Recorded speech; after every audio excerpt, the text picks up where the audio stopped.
RAMPAGE, Jaxxon, Dan the Wolfman here, and I'm calling you out. You don't even know we almost fought in 2000, had Marvin Eastman dropped off. Do you even know that I was one of the judges for that?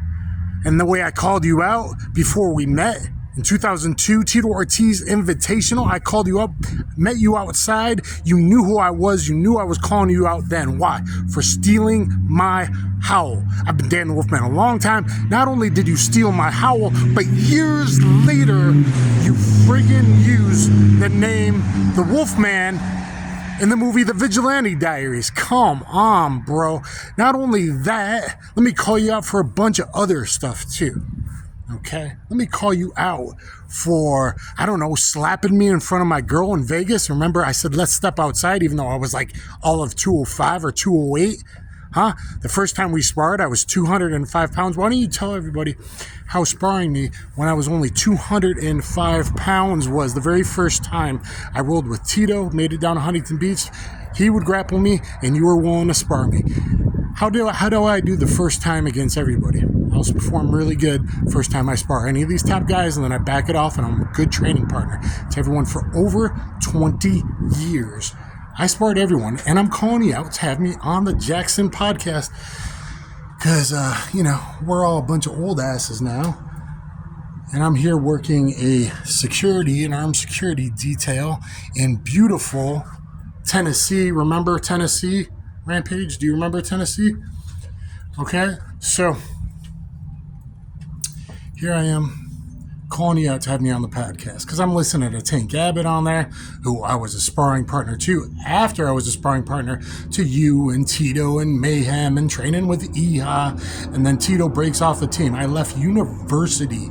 I dropped university last minute because Tito says move to team punishment. 3 months after that, he breaks the team apart.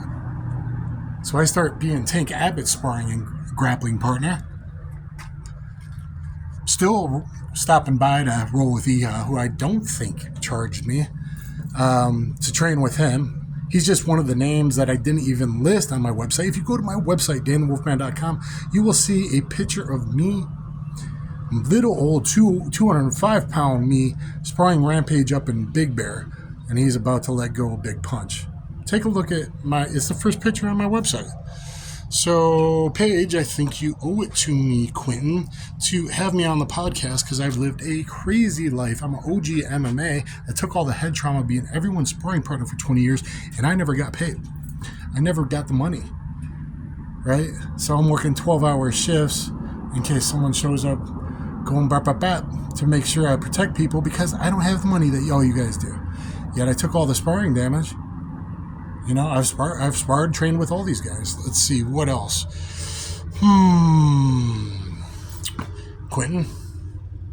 Yeah, so you didn't know that I was asked to be the backup fighter 3 weeks notice in case either you or Eastman backed out at KOTC 6 and ended up being the judge, even though I think it was only like a month later in 2000 that I was going to go fight the champion of Pancrase, Yuki Kondo, in Japan. Speaking of Japan, let's see about the time in 2005 later when, leaving a press conference in the basement at Takata Dojo, Takata goes like, hey, stay around a little bit. And I'm like, okay, trying these gloves. Okay, I trying these gloves. And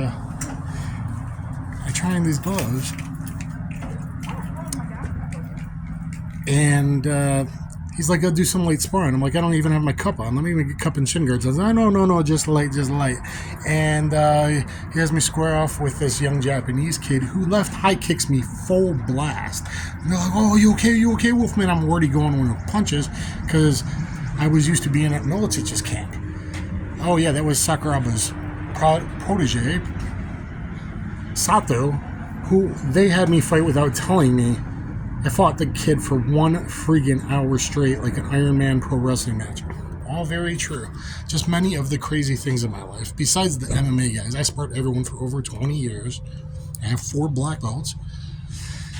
I sparred everyone for over 20 years, but I've been in movies and acting. I had the same acting coach later as Fabiano Iha, Vincent Gustafaro from NYPD Blue, I think it was. And Yeah, all that. So, I've also been a guest through SWAT school. I do firearms reviews backed by people like Federal and Fiocchi and Stoger and Taurus and HK. No. HK don't care about me, I guess. But, what else? So I've been in all these movies and TV shows, and I think it would be fun to tell some of the crazy stories. I've lived in Japan a year and a half. I was the commentator for the first 5 live Pancrase events on UFC Fight Pass. Fought 2 UFC #1 contenders, Yuki Kondo, right after I fought him. He had just beat Saulo Barrel bloody through the ropes in 22 seconds. Everyone was scared to fight him. I fought him, and then he fights Tito in the UFC for the light heavyweight strap. I fought Jeremy Horn right after he signed his Pride contract before he went to Pride for 2 fights and then went to the UFC. I fought Jeremy Horn, who then fought Chuck, who he had choked out the first time. People don't know that. And then he fought Chuck for the title. So I fought 2 UFC #1 contenders, and I've been around all the OGs. I started training with Dan Severn in 1997, doing jiu-jitsu and catch wrestling in 1997. Then the team punishment, left college like an idiot because Tito said, hey, come out here, move out here, join the team. And, had nowhere to live. Youth hostel, had no car, bought a car for $65, 2 beers and 2 cheeseburgers from guys from Australia that heard I wanted a car at the youth hostel. All true, crazy life.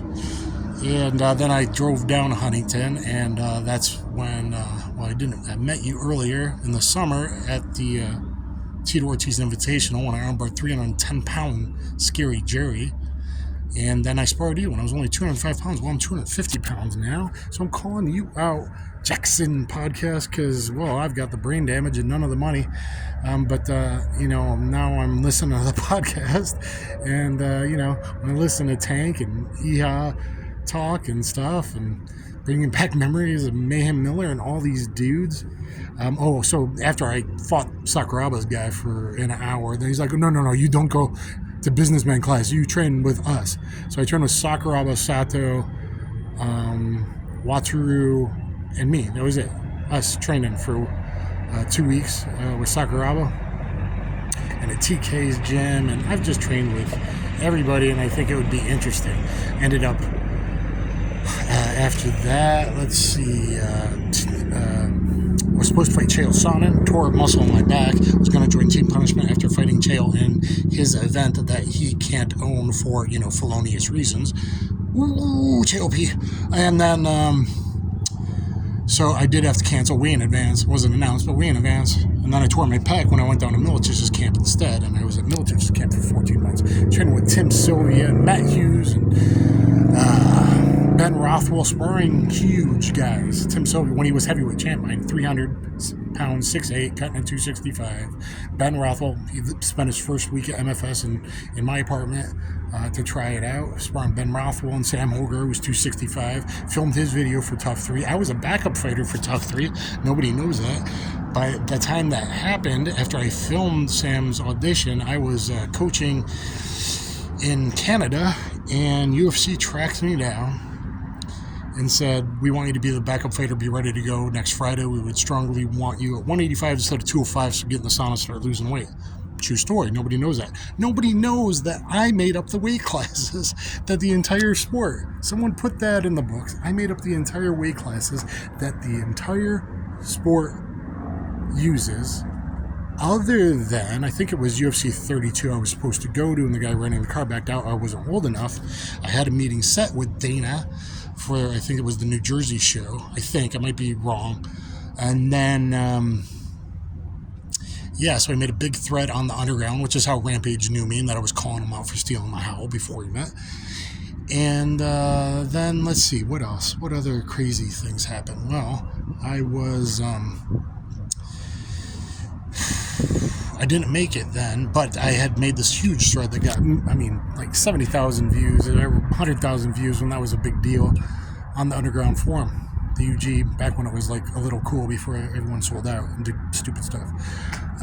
But I made up the weight classes, right? And Joe Silva, the UFC matchmaker, called me the night before, and you guys kind of mentioned this when talking about Tito, I think on the Tank episode. Well, Tank brought it up. that they made the weight class for Tito. That's absolutely true, because Joe Silva says we're going to bump middleweight 199 up to 205 because that's what Tito wants. That is true. And years later, when I interviewed Tito at Bellator, Tito confirms that. You can find me interviewing Tito on my page. Look at my page. It's all awesome firearm stuff, real stuff, multiple attackers, fast stuff, all kinds of cool stuff, and reviews, all kinds of new stuff you should check out. But look at my playlist. I teach you everything about MMA and jiu-jitsu and catch wrestling and combatives.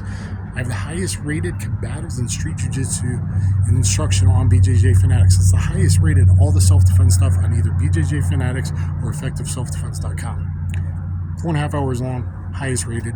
Check it out. Why? Because I trained my ass off since I was 86 in martial arts and 97 in hardcore MMA, jiu-jitsu, catch wrestling, etc. Everything I could get my hands on. 4 black belts: Taekwondo, Daido Judo, hardcore Japanese style that I got in Japan, karate MMA style, early MMA style, fought in their first and third world championships in Japan. Third one under Uncle Judo Gene LaBelle and Gokar Shevichin, highest on grappling system, you know, the one with Carl Parisian and all these tough guys, and that were really teaching Ronda Rousey when she was 14. And then a fourth one in Brazilian Jiu-Jitsu under Dennis Hallman, who's under Fabiano Schirner, who's under Mario Bustamante that Rampage fought. And then later after, years at Gokar's, then I was at Black House for 3 months. I was Lyoto Machida's, kind of his main sparring partner, pretending to be Ryan Bader. I also did a very interesting first round. I said, I'm going to spar you the first round as me. We went hard. The first round against Lyoto Machida. Whether you want to believe me or not, maybe Rampage can actually back some of this, how good I do the first time I spar dudes. And then I said, then I'm going to be Ryan Bader for the next 3 months. And so I just big overhand rights and going in, trying to get him against the cage and everything, and take him down, and never did take him down. I took Tank down only twice, only against the cage with chain pull singles running the pipe. I can talk to all that about how strong Tank was, who the strongest person ever that I couldn't use technique to overcome. There's only been one man in the world that I used to not care about size, because when I first watched UFC, it wasn't about weight classes. I trained with the Gracies and the Machados and the Bravo backstabber that he is and all that. I got all kinds of crazy fucking stories. Besides the 8 or 9 defensive gun displays I've had to do in my life, most of them in Atlanta, of course. Maybe one in Tennessee, and other things like that, and other crazy stories. Oh yeah, I also, spent some time over in Egypt and Malaysia, Thailand. Talked about the 1.5 years in Japan. So anyway, guys, the movies and the acting, which started when I moved to California to join Team Punishment because I had no money. I could talk about all that, and you can go to my IMDb, Daniel Cage Theodore, and check all that out. The time I stunt doubled Sylvester Stallone, the 3 pro wrestling matches I had in Japan versus the All Japan Pro Wrestling Champion, rest in peace. Anyway, guys, Jaxxon Podcast calling you out. Rampage got some funny stories. Now, I can also talk about Rampage hitting me with a left hook from hell, probably right after that picture was taken and trying to hit me in the liver. He rocked my world up in Big Bear. He also suplexed me over his head. I was in a low squat against the cage. And knew he might, and I'm squatting low, and he still, like fisherman, suplexed me while I had him in a full guillotine against the little cage in Big Bear, 2 steps out from the house Tito rented, up and over his head. So we can talk about that too.